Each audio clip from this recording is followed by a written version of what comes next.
Nakapag-break ka na ba? Nakapag-relax ka na ba?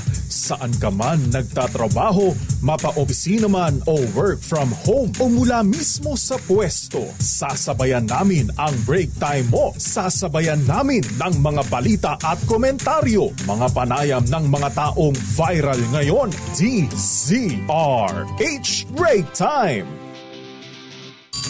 RH Break Time!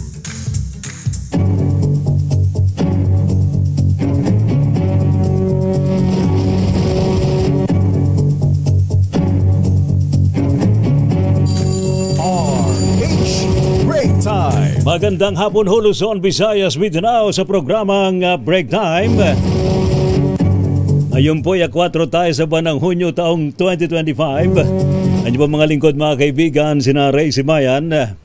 Ako naman Thea Petro Carpuz. Sa ngalan po ni Lakay Mayor Deo Macalma para po sa DZRH, una sa Pilipinas. Una sa Pilipino.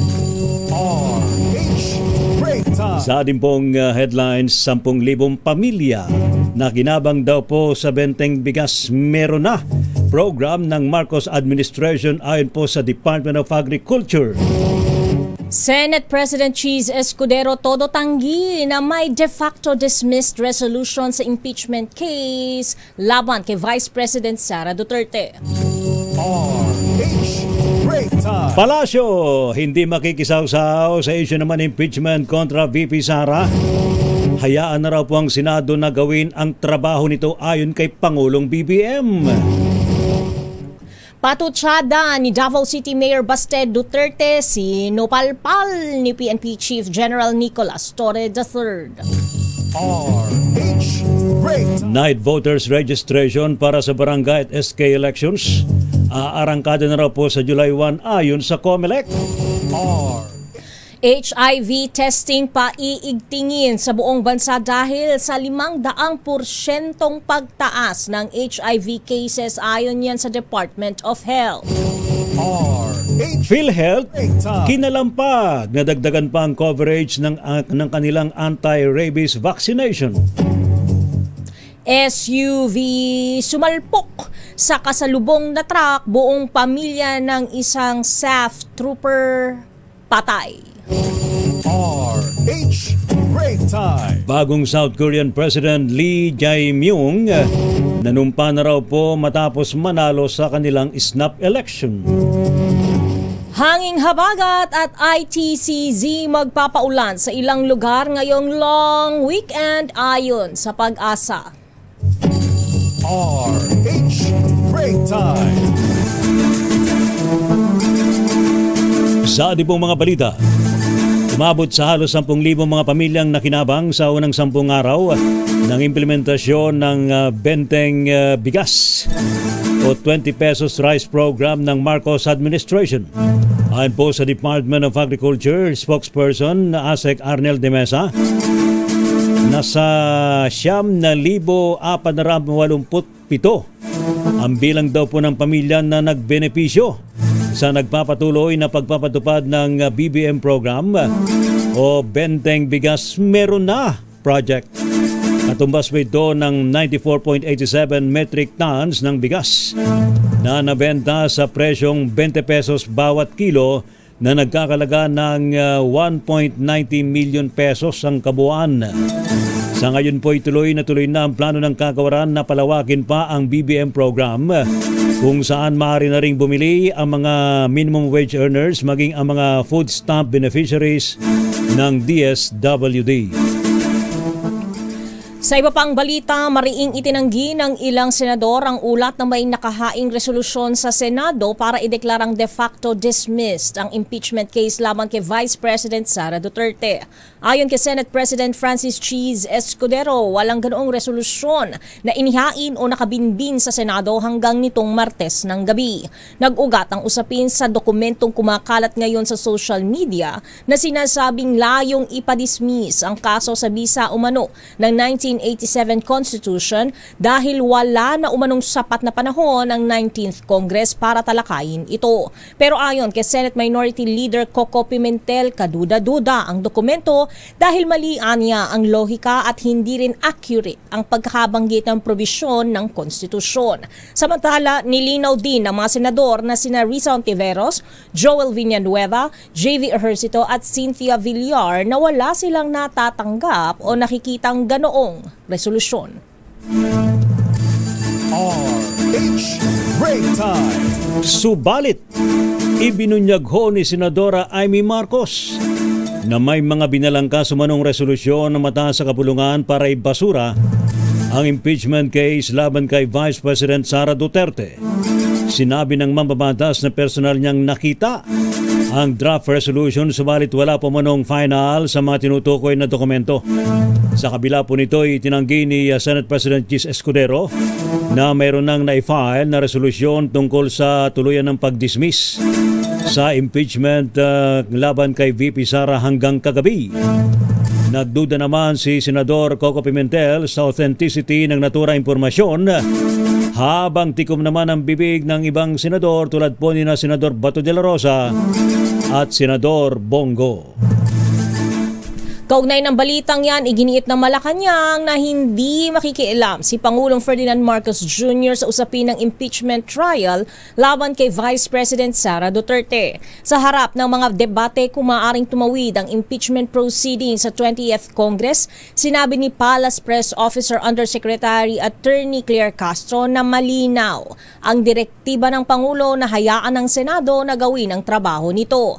Ayon kay Castro, batay sa mga legal expert ay maaaring magpatuloy ang trial dahil or kahit matapos ang termino ng kasalukuyang Kongreso dahil ang Senado ay itinuturing na continuing body batay sa isang desisyon ng Korte Suprema. Dagdag ng opisyal, ang tanging nais ng Pangulo ay masiguro ang pagsunod ng due process sa anumang usaping legal o politikal, kabilang na ang impeachment. Tungkol naman sa kumakalat na resolusyong umano'y naglalayong ibasura ang kaso laban kay Vice President Sara, sinabi ni Castro na wala na ito sa kapangyarihan ng Pangulo at desisyon na ng Senado kung itutuloy o hindi ang paglilitis. Narito ang bahagi ng pahayag ni Castro. Kung matuloy po o hindi matuloy ang impeachment, mukhang hindi na po yan sakop ng ating Pangulo. Ang gusto lang namin pong parating, sana po ay wag ipahid sa Pangulo kung ano man po ang magiging desisyon ng Senado dyan. Kasi marami po tayo nakikita, katulad po ng ibang mga protesters, ginagalang po natin ang kanilang mga opinion at mga ginagawa. Protesters na gustong ipatuloy ang impeachment trial. Pero sana po ay iwaksin nila sa kanilang isipan na may kinalaman po ang Pangulo dito dahil yan po ay solely the responsibility of the Senate. Nasa kamay na po ng Senado kung ano po ang gagawin po nila dito patungkol sa impeachment proceedings. RH Break Time. Samantala naman, mayroon umanong pinoprotektahan si Senate President Chis Escudero, kaya inaantala umano ang impeachment trial kay Vice President Sara Duterte. Ayon po kay House Deputy Minority Leader Franz Castro, posible umanong may kinalaman ito sa plano daw ni Escudero sa susunod na eleksyon sa taong 2028. Iniyagpan ni Castro na nag-iingat umano si Escudero na hindi maapektuhan ang ugnayang politikal niya sa mga Duterte. Kaugnay po nito ay umapila naman si Castro sa Senado na gawin ang kanilang tungkulin at binigyan din na nagpapatuloy daw po ang kanilang responsibilidad kahit mag-adjourn na ang ika-19 na balangkas ng Kongreso. Magugunitang ipinagbaliban ni Escudero ang pag-convene ng Senado bill Impeachment Court. Mula June 2 ay ginawa po itong June 11, 2025. Samantala, mariing ipinagtanggol ni Vice President Sara Duterte sa Senate President Francis Chis Escudero sa isang ambush interview sa The Hague bago lumipat pabalik ng Pilipinas. Sinabi ni Vice President Sara na kilala si Escudero bilang walang kinatatakutang senador at politiko. Narito ang bahagi ng panayam kay Vice President Sara Duterte. I do not know him na natatakot na klase na politiko. So, hindi ko lang alam saan nanggagaling yung sinasabi na takot si Senator Cheese Escudera. Ginawa ng ikalawang Pangulo ang pagtatanggol sa Pangulo ng Senado matapos umani ng batiko si Senator Cheese dahil sa pag-delay umano nito ng impeachment proceedings sa Senado.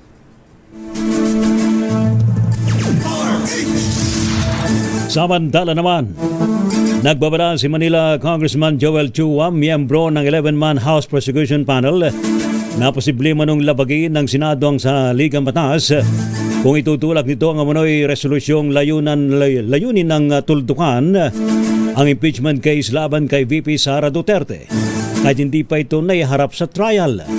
Ayon po kay Congressman Chua, nabatid lamang niya ngayong araw ang report na mayroon namanong ikinakalat na resolusyon para ideklarang de facto dismissal ang reklamo laban sa pangalawang Pangulo ng bansa. Iginit po niya kung totoo naman ito ay malinaw na lalabag ang Senado sa proseso na impeachment na itinatakda ng ating saligang batas. Anya, hindi maring basa-basa na lamang ibasura ng Senado ang impeachment case nang walang kahit isang pagdinig, kaya dapat anyang hayaan munang umusad ang trial bago magdesisyon ng mga senador bilang impeachment court. Samantala, sinupalpal ni Philippine National Police Chief Nicolas Torre III si Davao City Mayor Sebastian Baste Duterte sa pag-question sa kanyang appointment bilang bagong hepe ng PNP. Ayon kay General Torre, nirerespeto niya ang alkalde, pero nais niyang ipaalala ang naging promotion ni dating Pangulong Rodrigo Duterte sa unang PNP chief nito. Kalana ng general ang PNP chief pero malinaw na si Senator Ronald Bato de la Rosa ang kanyang tinutukoy. Ayon kay Torre, kung may punaman si Mayor Baste sa kanyang appointment ay dapat questionin din nito ang pagtatalaga kay de la Rosa na agad na tumalon sa 4-star general mula sa pagiging 1-star general bago maging hepe ng pambansang pulisya.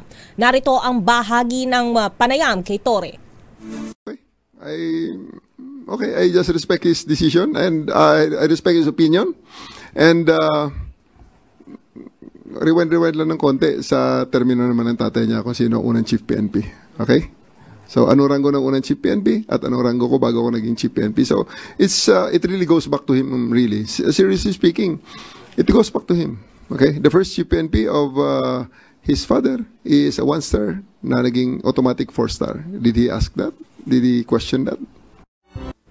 Una rito, kinwestiyon at sinabi ni Mayor Baste na ang pagkakatalaga kay Torre ay hindi batay sa merito dahil 3 ranggo ang tinalunan nito bago maging PNP chief.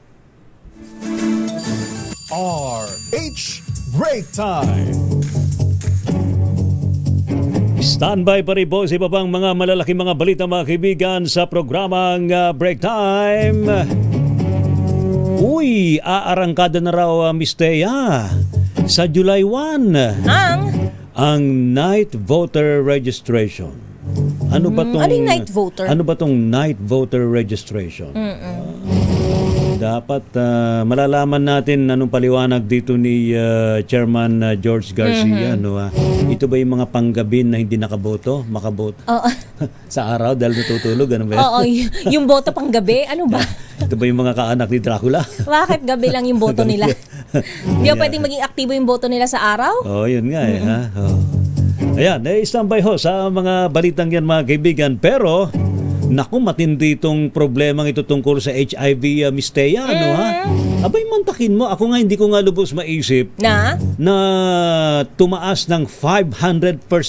Gano'ng karaming 500% increase na yan? Ilan ba ang nabibiktima ng HIV? Kasi, di ba, kapag ang 100% doble. So, 5 beses. So, halimbawa, hindi kasi natin alam kung anong datos. Kung halimbawa, 10 yung dati. So, ngayon, 50 na. 500% times 5. Diba? Diba? Wow. So, gano'ng karami na yung 500%? Yan. Marami-rami na rin yata yan. Kasi sabi nga, lalo para paigtingin ng DOH ang HIV testing. Dapat din naman. Nako. Kasi naman hindi kayo gumagamit ng kapote. Paano ba kasi nagkakaroon? Dapat kasi meron munang Hindi pa raw kasi education. umuulan. Dapat kaya kasi wala pang kapote. mas dapat talagang magkapote pag tag-ulan dahil baka mas maging palasak ang pagkakaroon ng sakit kapag tag-ulan. Oo, siyempre. Diba? Maraming nabubuo at maraming nawawasak kapag panahon ng tag-ulan. Pero kasi binabanggit ka dito, yung safe sex na tinatawag. So dapat siguro meron pang kaakibat na Ay, sus, edukasyon para sa maingat. 'Di ba? Mas pinaiting na pag-iingat Oo. kung makikipagniig. Yan.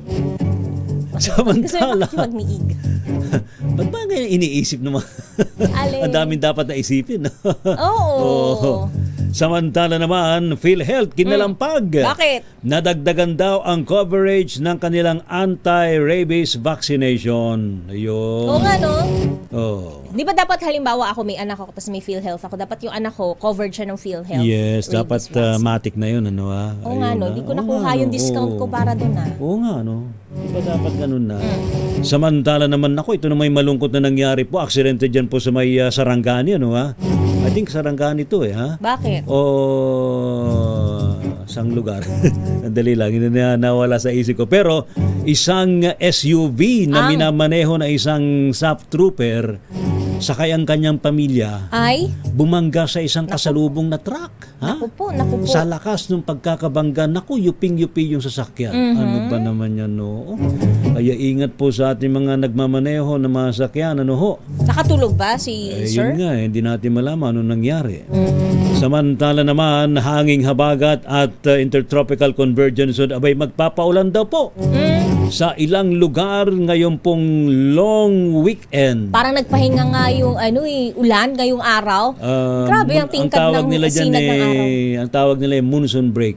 O yan, kakapasok niyang yan, nag-break agad. Parang Iba break rin. time yan eh. Oo. May break time din siya. Pagkapasok, break time Kasi agad. baka raw mapagod siya sa todong pag-ulan Buhos, sa mga oo. susunod na mga pagkakataon. Oo, sa susunod naman daw. So ngayon pa lang, break time muna siya. Tsaka mas maganda daw pagka long weekend. Oo. Mahaba-haba yung kanyang Oo. pagbabasa. Masarap daw muna magkape sa West Philippine Sea. Ayun. Kasi yung habagat galing sa Oo nga. kanluran. Oo. Tama.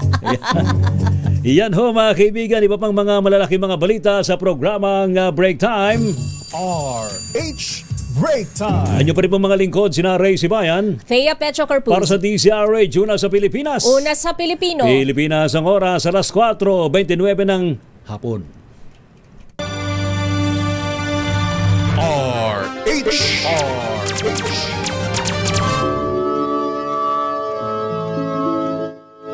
Malayo pa naman yan. Ano yan? Sa Biyernes pa naman. Malayo pa. Ang holiday. Such a holiday. Oo nga. Diba? Malayo Tsaka pa. ano ha, magkasunod na linggo yung pwede mong ilong weekend. Oh, So, bakit? 12. Ayaw nga, Tapos no? next week, sick leave Ganun ka din, nun. no? 30. Sick leave. Binibigyan mo naman ng idea. Kasi Independence Day pala on Kasi June di ba 12. bukas may sakit sila? Oh. Bukas may sakit sila. Alang alas 5. Holiday ang asa 6, 7, 8. Gawin nyo yan. Hindi na kayo makabalik sa trabaho Wala nyo. kayong sisweldohin ng ating Ang daming absent. Pero heto, ha? Dito muna tayo at tsak yun. Meron siyang makukuha, ha? Kukubra. Oo, abay... How muchos dineros? Abay, tawagan nyo na, ha? Ayan, tawagan na ho natin itong ating winner sa ating kadikit promo sa DZRH. Go! Oh, Awa. yun.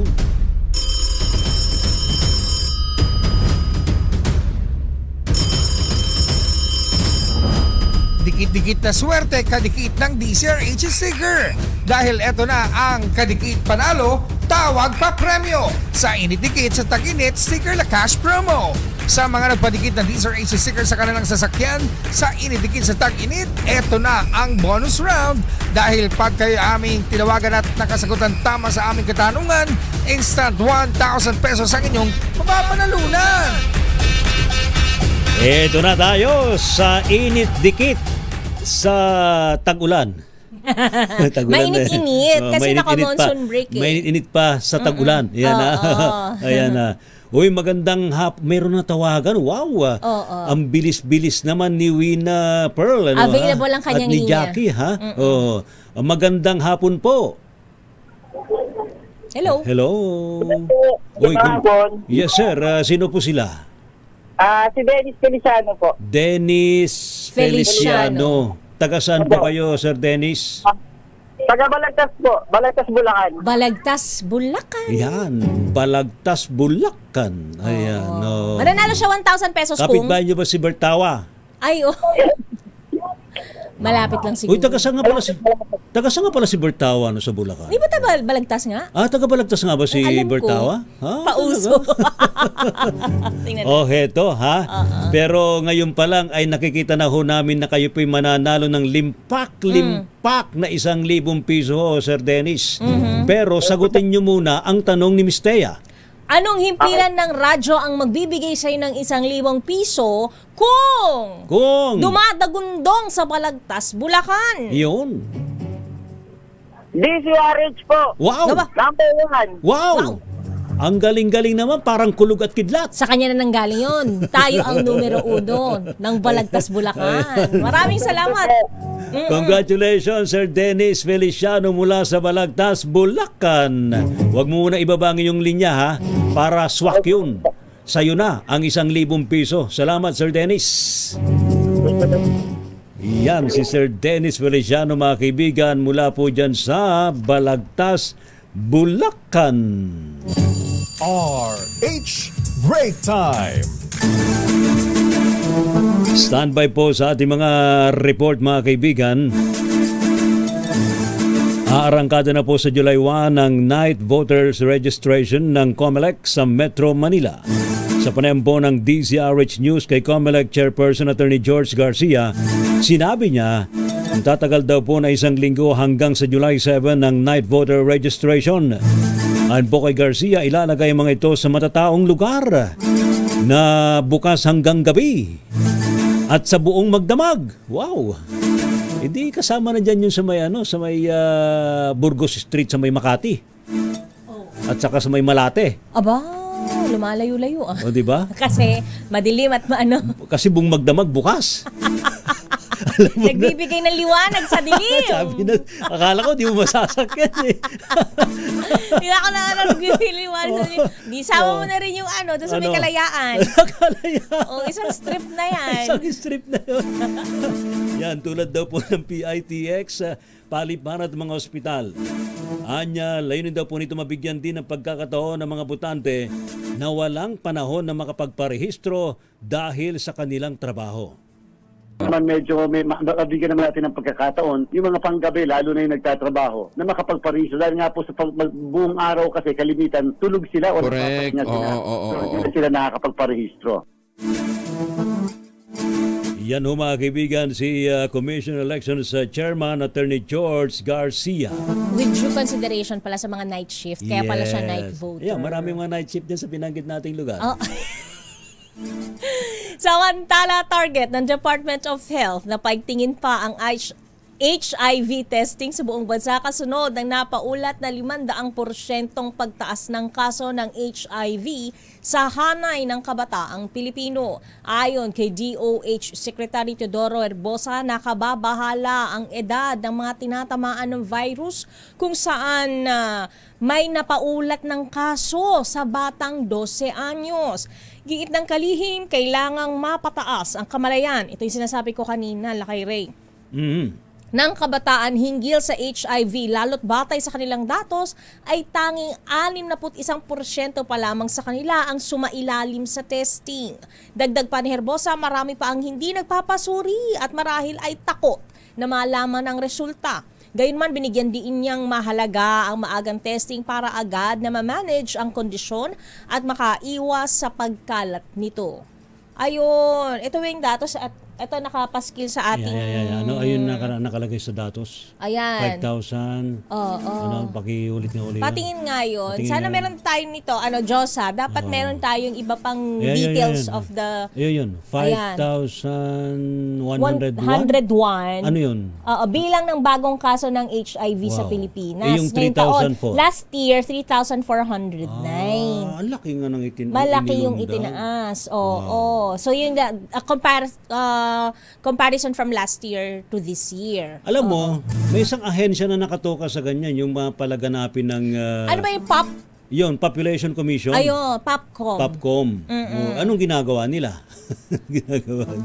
Ito pa, kabuang bilang ng kaso ng HIV sa bansa is 148,831 ngayong first quarter ng taon. Wow, so it used to be how many?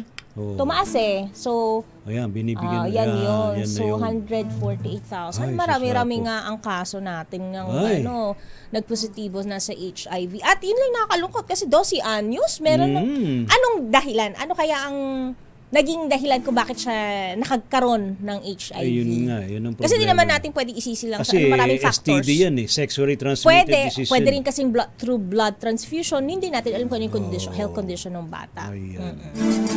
Pero, suportado naman po ng grupong Names Project Philippines ang panawagan ng Department of Health na ideklara ng isang public health emergency ang sakit na HIV. Ayon po sa kanilang founder nga po na si Ninette Ortega, maging sa kanilang monitoring ay pabata ng pabata ang nagpopositibo sa sakit. Kaugnay po nito, binigyan din Ortega ang kahalagahan ng prevention at pagpapaigting sa information drive tungkol sa mga paraan upang hindi mahawa ng HIV at iba pang sexually transmitted diseases o STD. Dapat din na niyang gawing pantay ang pagtingin ng publiko sa na HIV at sa mga tinamaan ng STD. Marami po kami kasing cases na na-diagnose muna namin siya ng halimbawa gonorrhea or syphilis dahil paulit-ulit po yun or recurrent at ang ibig sabihin nun ay hindi po safe yung kanyang sexual practices, walang protection, walang prophylactics. So may chance po na makakuha siya ng HIV in the future. So tinitignan po namin ng sabayan, HIV at saka sexually transmitted infection. Yan po mga kaibigan si Miss Ninette Ortega, founder ng grupong Names Project Philippines. Samantala, nanawagan ng Senado na dagdagan pa ng PhilHealth ang kanilang coverage para sa anti-rabies vaccination sa gitna ng tumataas na bilang ng kaso nito.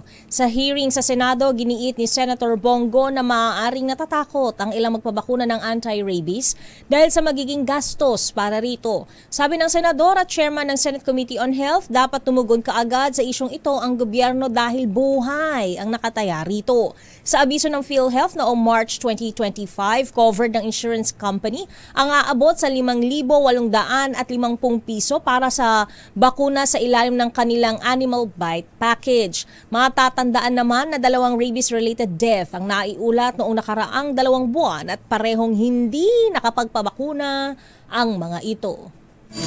RH Break Time!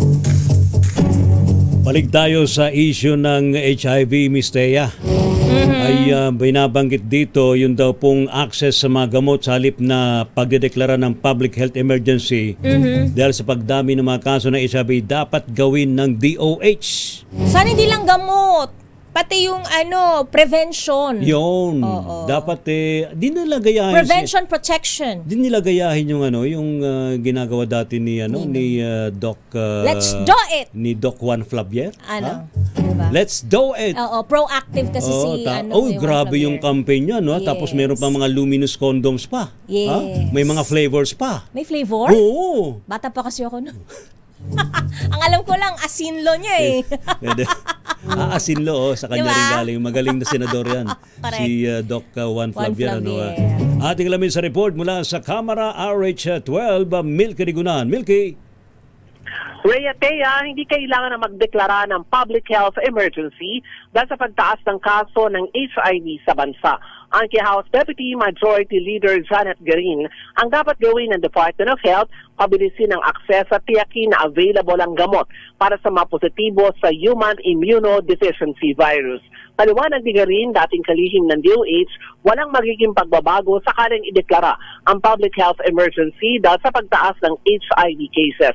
Sabi ni Garin, nagdedeklara lamang ng public health emergency kung kailangan maghanap ng panibagong pondo, mag-mobilize ng resources at palakasin ang global collaboration. Dagdag pa ni Garin, expected ang pagtaas ng datos ng HIV cases dahil marami na ngayon ang mga nagpapasuri kumpara sa mga nakalipas na taon. Anya ang availability of testing at awareness ng tao ang nagpapataas sa datos sa mga kaso at kailangan maalis ang stigma. Sa report ng Department of Health, umaabot sa 57 ang new confirmed HIV cases mula January hanggang March, o 500% increase kumpara naman sa mga nakalipas na taon. Ako si New Craig Nagunat para sa DCRH, una sa Pilipinas, una sa Pilipino. RH Break Time! Maraming salamat, Manang Milky. Samantala, arraignment at pre-trial conference sa kaso ni ex-Congressman Arnie Teves kasado bukas sa Manila RTC ayon yan sa NBI. Idatali mo balita, RH27 Noche Kakas Noche. Misa Teyat Lakay Rey, kasado na bukas sa June 5 sa alas 8:30 ng umaga ang arraignment at pre-trial conference sa kaso ni ex-Congressman Arnolfo Arnie Teves sa lungsod ng Maynila. Ito ay para sa kasong illegal possession of explosives sa ilalim ng Section 3 PD 1856 as amended by RA 9156. Ayon kay National Bureau of Investigation Director Judge Jaime Santiago, may natanggap na rin silang commitment order mula sa kay Manila RTC Presiding Judge Renato Enciso. Ito ay ipipiit sa Manila City Jail Male Dormitory. Ngunit ayon kay NBI Director Santiago, kailangan pa niya i-consolidate ang mga kaso sa iba't ibang korte sa Maynila, kaya hinihintay pa umano nila ang final decision ng korte bago umano nila i-release si Teves.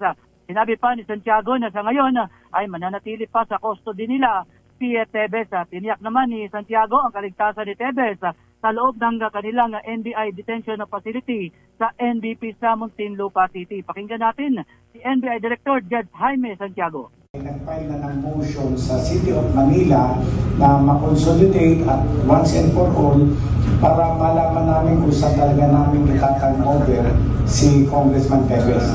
Kasi being a former judge, nagkagalit ako pag hindi ako sinusunod. Kung yung iba-ibang judge ay hindi sinunod ng aking warden, kawawa naman yung aking warden.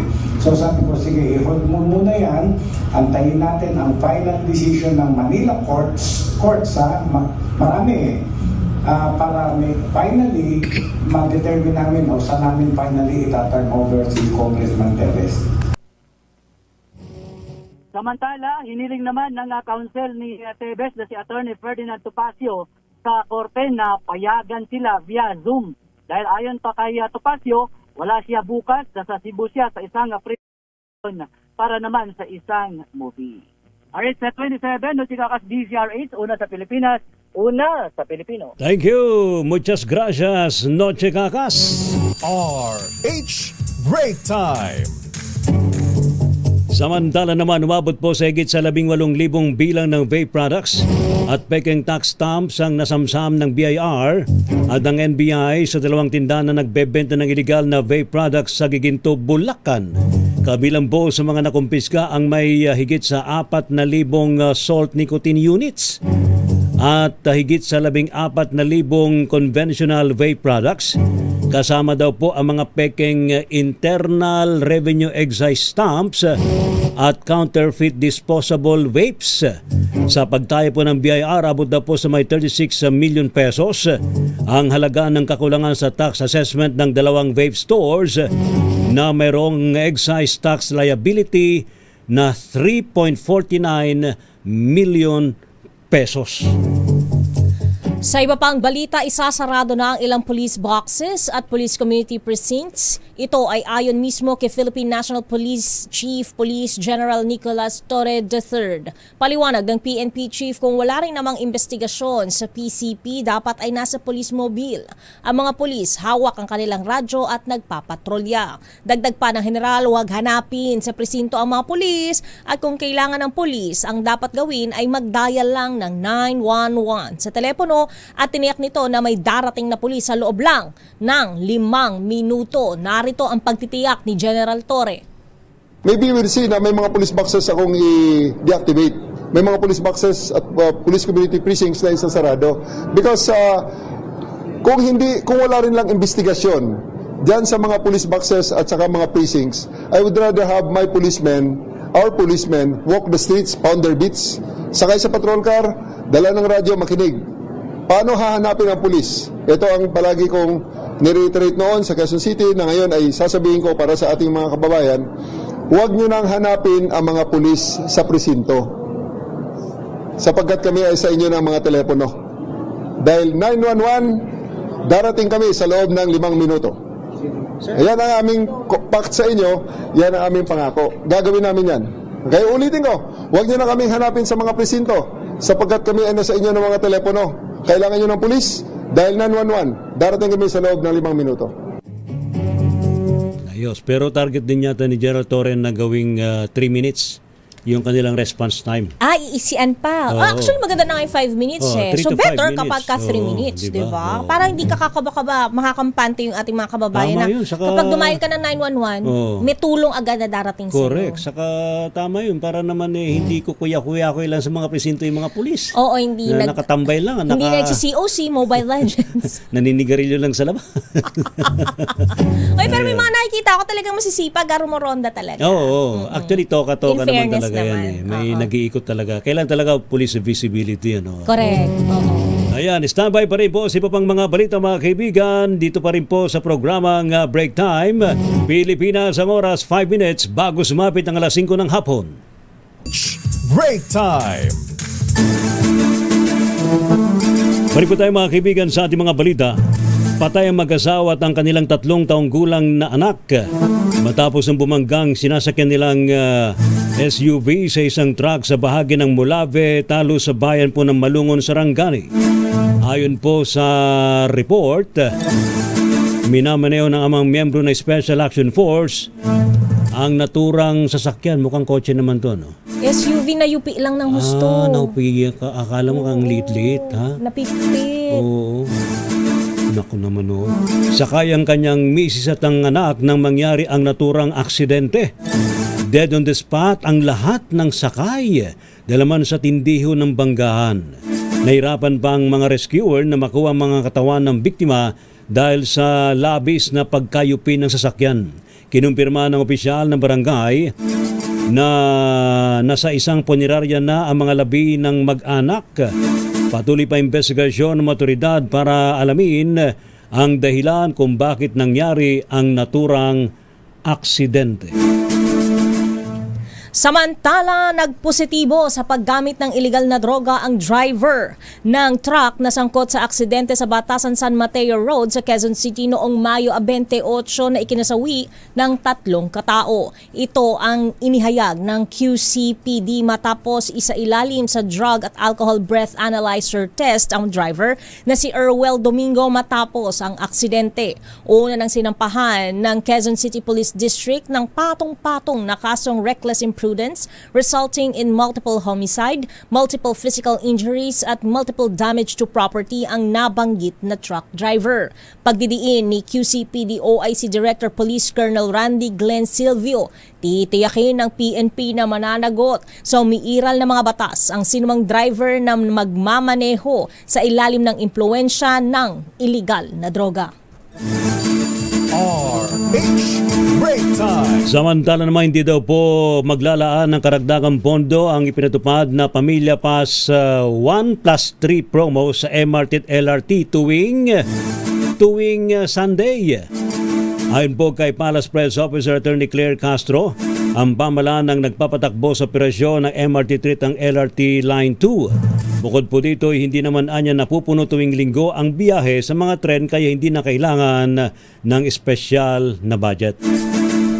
Samantala, nakapanumpa na ang bagong presidente ng South Korea na si Lee Jae-myung matapos ang kanilang snap elections kahapon. Kasunod ito ng pagka-impeach kay dating President Yoon Suk-yeol dahil sa kanyang naging deklarasyon ng emergency martial law na nagtagal lamang ng 6 na oras. Nangako naman ang bagong Pangulong si Lee na kanyang muling bubuhayin ang ekonomiya ng South Korea at maging ang pakikipagdialogo patungo sa kapayapaan sa North Korea. Nahaharap rin ngayon sila sa matinding problema kaugnay naman sa kanilang major trading partner at security na ally na ang Estados Unidos dahil patuloy na pagpataw nito dahil sa patuloy na pagpapataw nito ng mataas na taripa sa kanilang mga imports. Nanalo si Lee ng 49.42% laban sa kanyang conservative rival na si Kim Moon-suk na nakatanggap lamang ng 41.15% mula sa 35 milyong votes. At ngayon, Miss Thea, para ano sa ang ating ating showbiz news, Michelle D nakagat Ha? sa mukha. Oh Na my ano? gosh, ng alagang aso. Naku po, delikado yan, lalo na ngayon na pinag-iingat ang lahat sa mga rabies. Oo, kaya si Lola, ayaw niya magkaroon muna ng alagang aso, si Elise. Ingat po tayo. Dapat siguro, kung responsibilidad niya ng mga pet owner, i-anti-rabies vaccine na rin yung mga hayop, yung mga alaga. Matik naman, usually kapag alaga, pinapa-anti-rabies vaccine naman talaga. At nanawagan nga si Michelle D ng pag-iingat sa pet bites. I-detalye mo ang showbiz news na yan. Diyosa ng showbiz, Josa Cruzat. Josa? Miss Thea at Alakay nagtamo ng dog bite o kagat ng aso sa mukha ang aktres at beauty queen na si Michelle D mula sa sarili niyang alagang aso. Ibinahagi ni Michelle ang insidente sa kanyang Instagram kung saan makikita sa litrato ang gauze pads na nakatakip sa bahagi ng kanyang pisngi at baba. Kasama rin dito ang maikling video ng kanyang agarang pagpapagamot sa isang klinik matapos makagat. Sa caption, pinaalalahanan ni Michelle ang publiko na huwag baliwalain ang kagat ng aso kahit pa sariling alaga ito. Sa isa pa niyang IG story, tinawag niyang unexpected Tuesday plot twist ang nangyari, lalo't sa mukha pa niya nangyari ang insidente.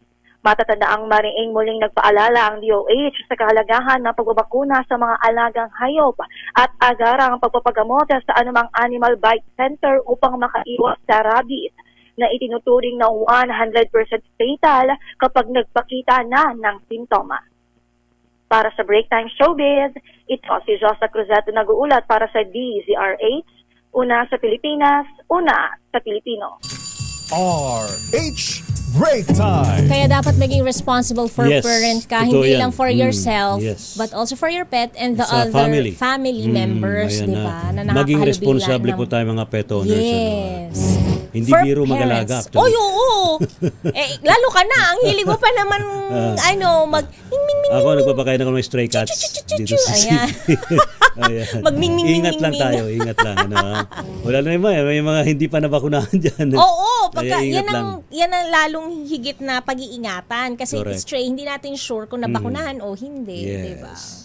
Pero wag nyo naman pagmalupitan. At lalo hindi nyo dapat gawin yun. Kasi baka maging malupit din yung hayop towards you, di ba? Kasi kapag malupit ka sa ibang tao, malupit ka sa hayop, magiging malupit din ang buhay sa'yo. Mommy knows best. Of course. For real. Real talk. Salamat, Miss Thea. At yan po ang kabuuan po ng programang Break Time. And it will be a wet long weekend. Sabi nga ng mag-enjoy sila sa long weekend. Malamig. Sabi ng pag-asa. Dahil sa southwest monsoon at ng intertropical convergence zone. Yes. Lakay Mayor Deo Macalma, kumusta ka na, Lakay? Gagawin ka. Gagawin ka. Pasarabo, apo. Ano po mga lingkod, mga kaibigan, sina Ray Simayan at Thea Pecho Corpus. Para po sa DZRH, una sa Pilipinas. Una sa Pilipino. Sa ilang saglit ho ang programang Balansyado with Ka Henry Uri at Miss Kay, Karen Oyong. Oras sa buong Pilipinas, alas 5:06 ng hapon. Ang oras ay hatid sa inyo.